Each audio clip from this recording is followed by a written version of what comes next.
Kirby, Kirby, Kirby. That's the name you should know. More than you think. Maximum Pink. Kirby's the one. And who doesn't love a good Kirby game? Anybody? Anybody? Hey, I see you. In the corner over there, not raising your hand. You're not invited. Go home. Now that that asshole has gone, back to my point. Who doesn't love a good Kirby game? I mean, that's kind of a loaded question since, in my opinion, all Kirby games are good. And a lot of them are even great. And that's really rare, a long-standing series with not a single bad game in it. And yes, bad is objective, but I think objectively, has there been a bad Kirby game? No, not at all. Even the first one, in all its age, is a beautiful, short, sweet, simple game. So my question is this, even with all the varied games in the series, why hasn't there been a bad Kirby game? And I'm definitely not hoping for a bad Kirby game, but I feel like it's an interesting thing to think about. So, let's hop on a Warp Star and get to it. Once upon a time, there was a young man who just wanted to make video games. And he did. He started with a sprite. He drew a circle, gave it a big smile, and named it nothing.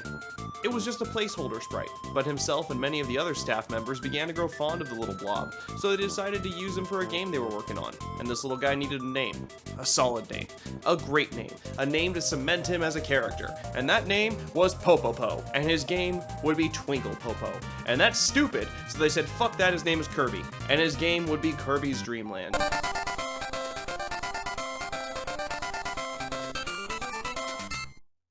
A simple game where you can float and shoot enemies out of your mouth.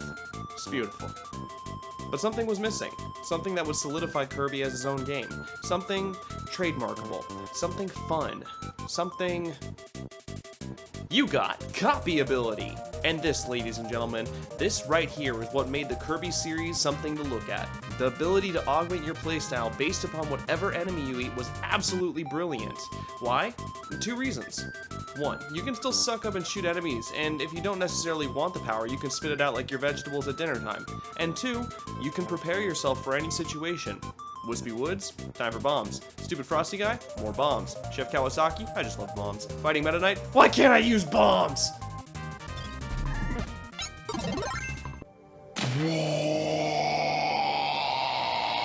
Anyways, it was at this point that Nintendo and Sakurai knew they had something fun and awesome on their hands. But what to do next? What to do? What to do? Spin-off. And here's where one of the best aspects of the Kirby series comes into play, the spin-off games. After Kirby's Adventure, we had 3 spin-off games before the next mainline Kirby game. Now, that's not entirely unheard of, but something like that can cause a lot of distrust with the fans. But HAL and Nintendo didn't just say, let's make Kirby Pinball. They said, let's make a Kirby game about pinball. The key difference there? It's subjective. Kirby Pinball is indicative of mashing two things together, whereas about implies they took Kirby into consideration when designing the game. And Kirby, being such a versatile character already with his simple design and unique abilities, makes for a prime canvas when painting a game. Dream Course was much the same. Let's make a Kirby game about golf. Kirby Avalanche was Puyo Pop, literally.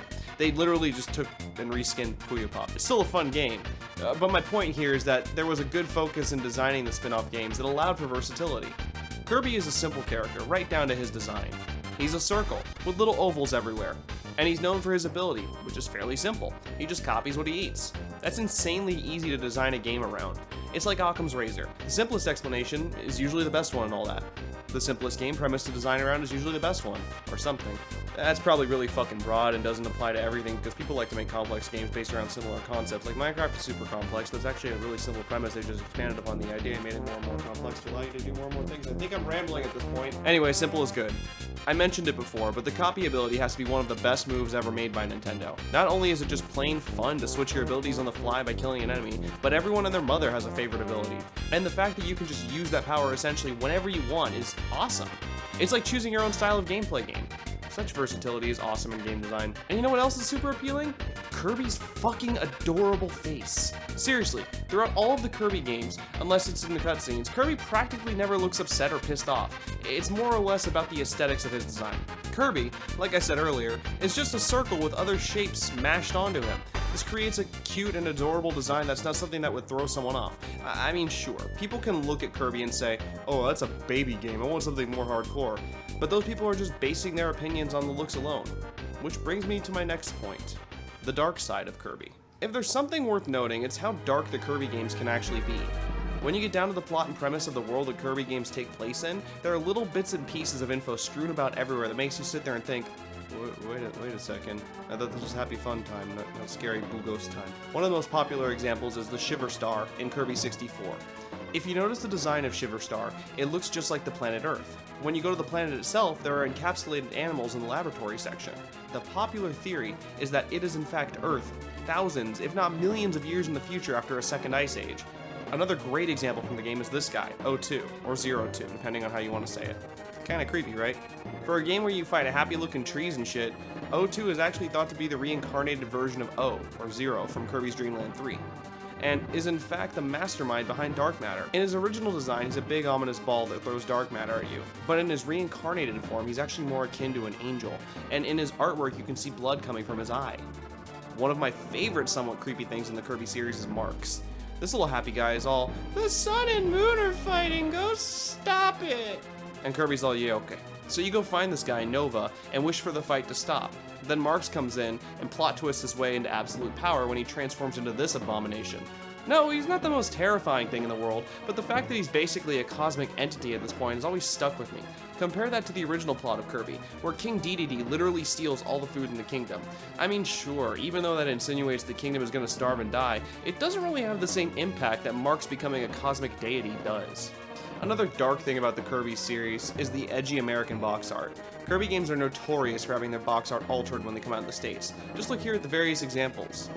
But this isn't really a bad thing at all, because the character is so versatile that you can just give him these looks and know that people are still going to buy the game. Honestly, this just is a side note.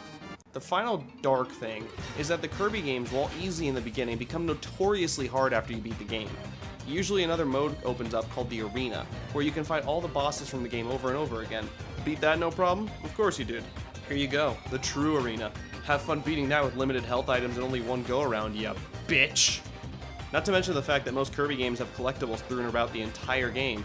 I haven't played Planet Robobot yet, but in Triple Deluxe there are over 250 different keychains for you to collect, not to mention the Sunstones. And in Arena mode? Christ, that's a lot of content. Oh, and the minigames? You can't forget the minigames.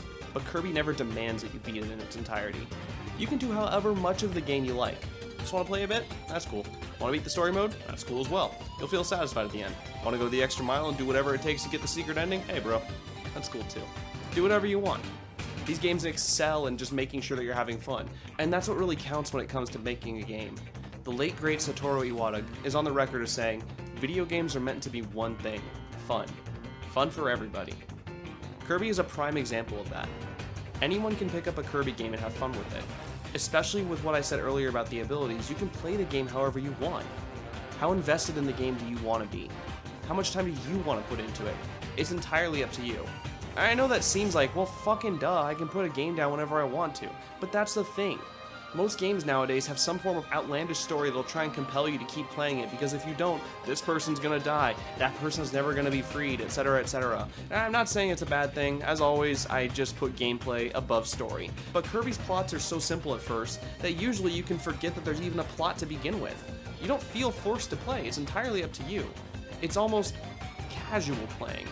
Just play to have fun, and don't stress about it, because at the end of the day, it's all about how much fun you can have. There's so many ways to have fun with the Kirby series, and the amount of heart and love that goes into these games really allows pretty much anybody, even someone who for some reason has never played a Kirby game, to jump in and have a good time. If you've ever only gotten around to playing the mainline Kirby games, try one of the side games. And if for some reason you're watching this video and you've never played a Kirby game, go out and pick up one of them. If you got a 3DS, Planet Robobot just came out. Give it a shot. You might find they're actually having a good time.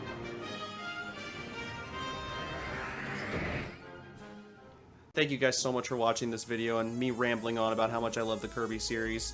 If you liked what you saw here, maybe learned something, or can take away some sort of new thought process when it comes to game design, hit that subscribe button. It really helps me out, and I really want to keep showing people what makes games fun, and allow people to think about games as a whole and not just a toy.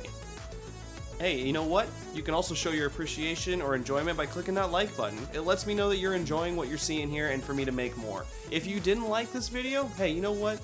That's okay. Go ahead and click that dislike button. And again, it lets me know what people like.